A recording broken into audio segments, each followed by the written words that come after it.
Okay, let's just jump right in. What if you could actually contact beings from other dimensions?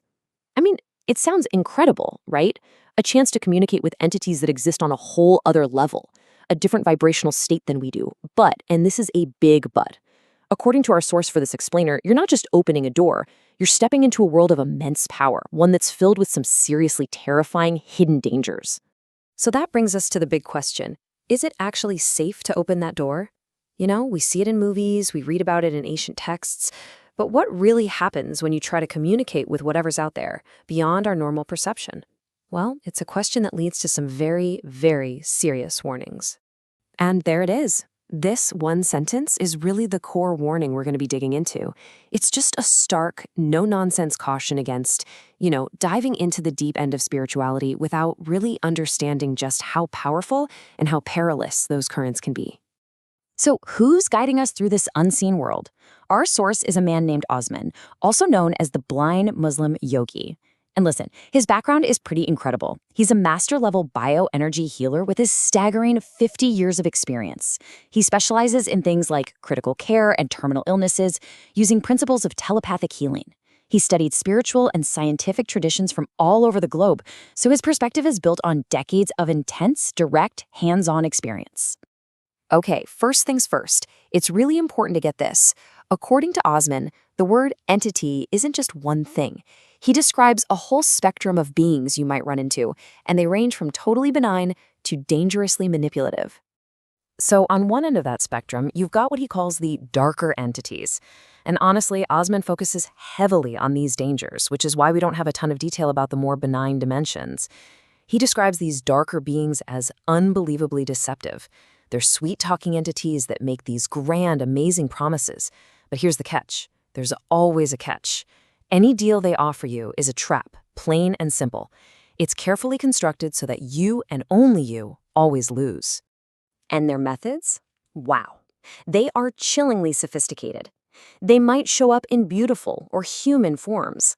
They can communicate directly inside your head, sounding perfectly civilized and totally convincing. Their whole goal is to present a deal that's so appealing, so perfect, you feel like you just can't refuse it. But the fine print, it's always written in your own personal ruin. And this isn't just some abstract theory. Not at all. Our source shares several really disturbing case studies from his own work as a healer, and they show exactly what can happen when these interactions go horribly, horribly wrong. For example, get this story. One of Osman's clients, who was actually a healer himself, made a deal for fame and fortune, and it worked. He literally started receiving bags full of cash. But when he couldn't keep up his end of the bargain, the consequences were catastrophic. His health completely collapsed, he shriveled down to what Osman called skin and bone, and his actual life force was trapped. It took Osman's direct intervention, literally negotiating with the entity just to get him released. And here's something you really need to hear. You don't have to be performing some complex, spooky ritual to open the door. Osman warns that even passively engaging with this stuff, like watching certain movies, listening to podcasts about the occult, or even just thinking about these beings in your home, that can act as an unintentional invitation. And this isn't just some mental or spiritual thing either. He tells this story about a client in South Africa who was dealing with a full-blown poltergeist. She and her partner would hear all this banging in the middle of the night, and they'd come out to find all their cookware methodically arranged on the kitchen floor. It's just a chilling reminder that these energies can have very real, very physical effects on our world. Now, the danger isn't just about seeking out entities directly.